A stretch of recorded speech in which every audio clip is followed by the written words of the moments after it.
De qualquer forma, e para agora aqui, eu perguntava aqui aos nossos convidados se fossem contratados por estas empresas e se, digamos, o objetivo fosse exatamente proporcionar, sugerir ferramentas, ações, algo que fosse ao encontro exatamente da necessidade que estes clientes tinham de gerar nas suas lojas experiências para os consumidores, o que é que lhes podiam dizer?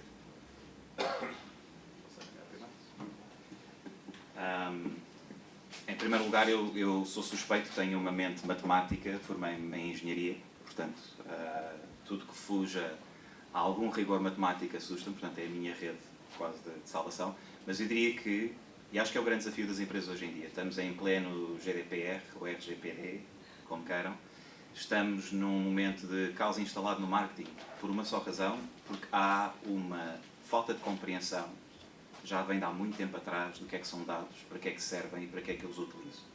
Quem é que aqui, muito honestamente, põe a mão no ar? Usam mais PowerPoint ou Excel para reportarem às vossas direções? Mais Excel.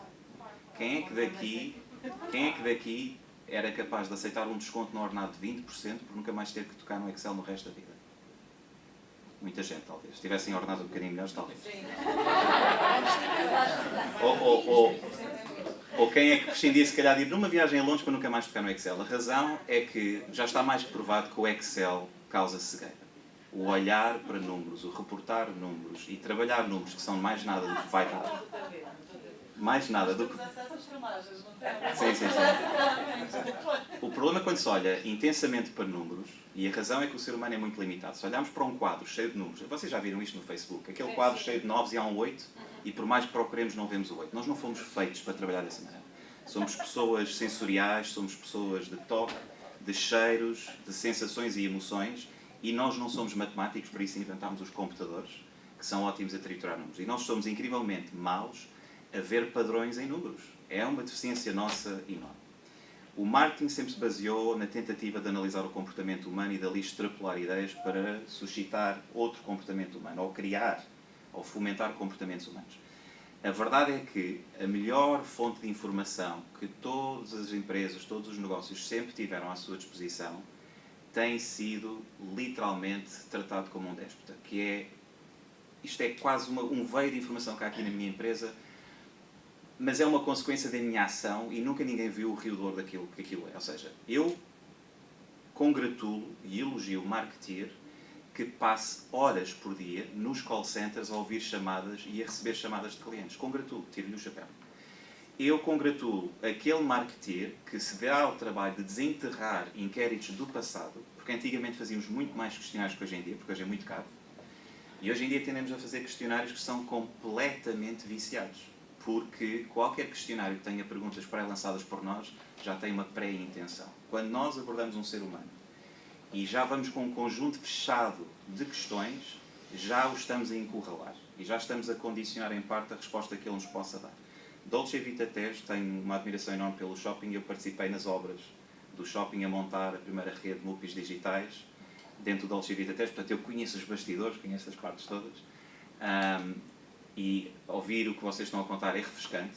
E vocês falaram, tudo o que vocês tomaram como base para a vossa transformação baseou-se em duas coisas. Experiências que vocês, como seres humanos, tiveram fora e incorporaram, e feedback do consumidor e dos funcionários. Feedback, verdade?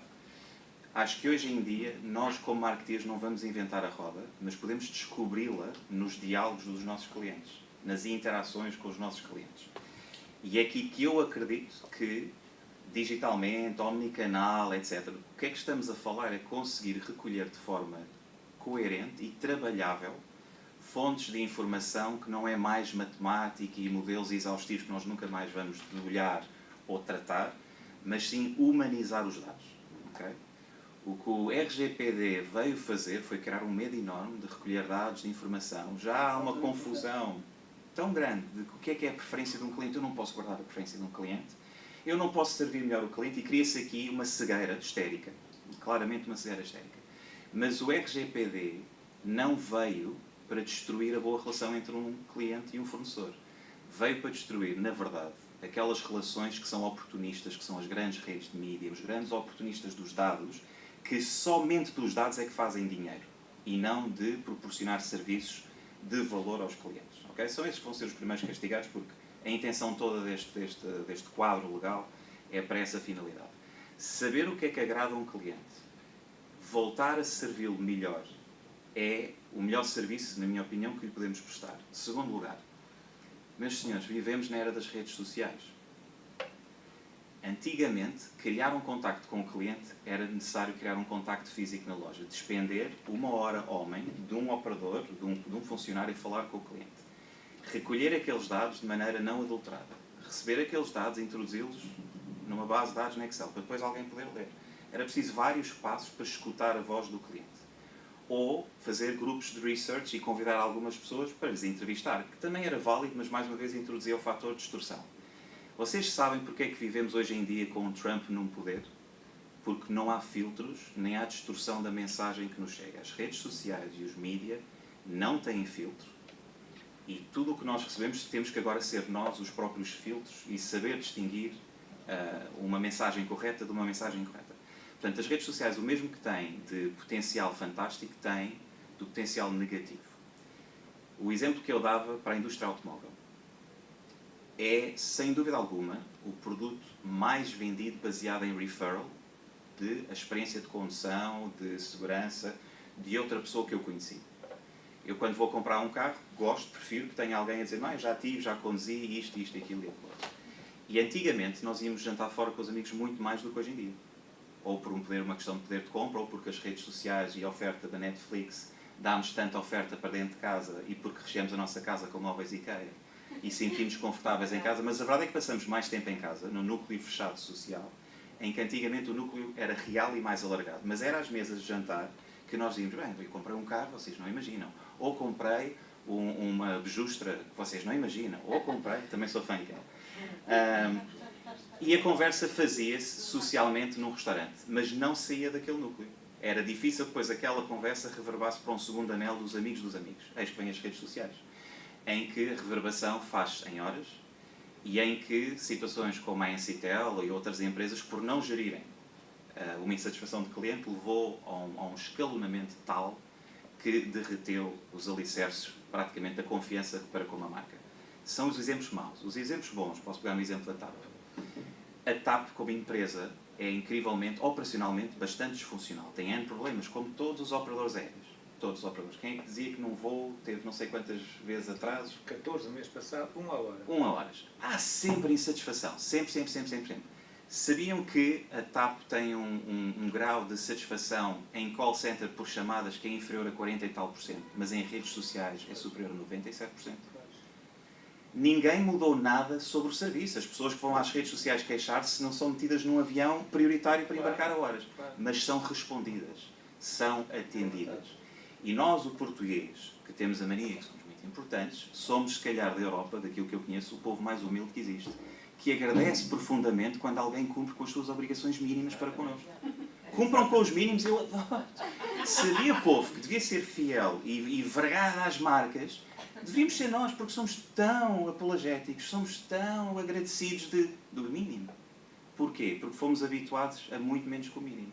Fomos habituados a operadores de telemóveis, operadores de redes de telemóveis, que se estão nas tintas. Porquê? Porque eles sabem que o cliente que perdem hoje vão recuperá-lo daqui a 3 anos, porque os outros são igualmente maus. E que até trocam pulos de contacto, e que os comerciais, quando uma pessoa lista um contrato, comunicam aos outros, olha, se não for para mim, é para ti e mim. Houve aqui um maltrato do portuguesinho médio, que tem muito a ver com a nossa falta de poder de compra. E a falta de poder de compra tira-nos a falta do poder de escolha e de decisão. E isso é, se calhar, a base de tudo isto em que nós vamos começar. Nós, como portugueses, temos necessidades como todos os outros e temos ambições, mas não podemos alcançar todas. Mas se há um português, reconhecermos um bocadinho e dermos-lhe uma festinha no ombro, e se ele entrar na nossa loja e dizer, oh, Pedro, bem-vindo de volta, ainda cá o equívoco, ele volta lá muitas vezes, até que lhe façamos a desonra de o magoar. E magoar um cliente é preciso sermos uns brutos, não é? É preciso sermos mesmo negligentes naquilo que estamos a fazer. Portanto, provavelmente nunca o vamos magoar, apenas temos que mimar um bocadinho. Por isso, Customer Experience, para mim, podemos lhe chamar Customer Miming. E o Customer Miming começa com a coisa mais simples do mundo. Uma delas é apenas reconhecer a reincidência do cliente. Distinguir um first-timer de um reincidente. Pararem de enviar cartas para casa, senhor, senhora, e aqui posso ter mal toda a gente, por isso não há problema nenhum. O IKEA é incrivelmente inteligente, o catálogo é aspiracional, portanto, eu procuro e é aspiracional, mas se o IKEA tentasse me enviar cartas para casa, também ia falhar. Ia falhar porque não tem informação sobre mim suficiente para perceber o que é que eu procuro. E se enviasse, e estou a usar o vosso exemplo porque vocês são um bom exemplo e por isso pode-se dizer mal. E se enviassem para casa alguma coisa, seria um tiro ao lado. Provavelmente iam recomendar uma caminha para bebê ou algo do género, porque eu estou naquela idade, mas não tenho bebés, não tenho crianças. Assim como o Continente insiste em mandar-me descontos em fraldas e em outras coisas. Porque há um paralelo entre aquilo que eu por vezes compro, porque eu adoro Cerelac. Eu. Mas eu não tenho bebés. Okay? Mas é este equívoco que se pensa que se trata de personalização, mas trata-se de cegueira. Olhar para dados. O que mais me irrita, por exemplo, é a banca que olha para o nosso gasto diário e diz: não, eu com base num dos meus clientes gasto e no que é gasto, eu vou prever o que é que eles vão gastar.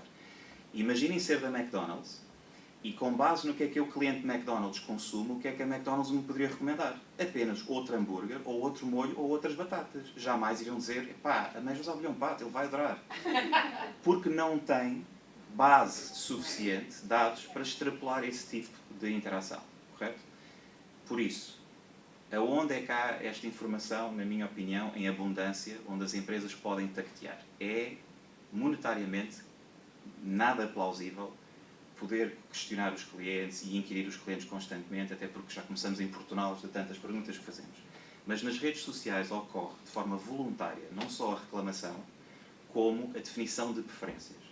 Se nós colocamos uma peça de vestuário bonita e os clientes reagem, ter essa noção, usar isso para infraestruturar métricas. Quando um cliente reclama sobre alguma coisa à parte, interessantíssima de uma reclamação, e porque eu também trabalhei em call centers durante algum tempo, é que um cliente, quando reclama, a partir do momento em que o escutamos, vamos conseguir que ele nos voluntarie tudo. Tudo. Eu faço uma aposta convosco, eu consigo pôr um cliente a dar pulos e a cantar o hino nacional para eu lhe resolver o problema de net cabo ou de internet. Porque há uma necessidade. E se conduzirmos o cliente a perguntas que façam sentido e vamos colocando uma experiência que ele sabe que vai ter o problema resolvido, mas que futuramente já levantámos informação suficiente para quando, por exemplo, lhe ligarmos com uma oferta comercial, ela ser relevante, temos um cliente ali para a vida. O que é que a Apple faz? A Apple vende uns objetos bonitos, aspiracionais. Só que a Apple nunca compromete essa aspiração. Eu tenho uma avaria com a Apple, eles pedem desculpa. Eles substituem logo, porque do tão aspiracional que é, a mais pequena mácula faz aquilo cair lá de cima dos anjinhos, cá para baixo no inferno. E é justamente aí que vocês não imaginam quanto dinheiro é que a Apple investe a fazer RMAs e a fazer trocas. Não questiona o preço. Há uma sigla dentro da Apple que é LC, Lifetime Customer. Qualquer cliente que compre mais que 3 dispositivos Apple num período de 4 anos é um LC. E é uma sigla que eles escondem. Se eu reclamar à Apple, eles dão uma guia para ir a um reparador oficial. E está lá, LC, que ninguém sabe o que é. Quando aquilo chega ao reparador, o reparador tem a autorização de gastar o que for preciso em peças para este cliente ser lá em 3 dias ou menos, com todos os problemas resolvidos. Okay? E pode custar mais dinheiro do que o equipamento que eu lá estou a levar. Não interessa. Isso é Customer Experience, isso é Customer Satisfaction, e vocês disseram uma coisa brilhante. Customer Experience sem Customer Satisfaction é, mais uma vez, criar um sonho no cliente, que depois, quando cai entre os buracos, não há como segurá-lo e manter o experience lá em cima. Portanto, haver uma coisa sem a outra é um McDonald's sem a parte de cima do pão. Não há como tangibilizar essa dinâmica.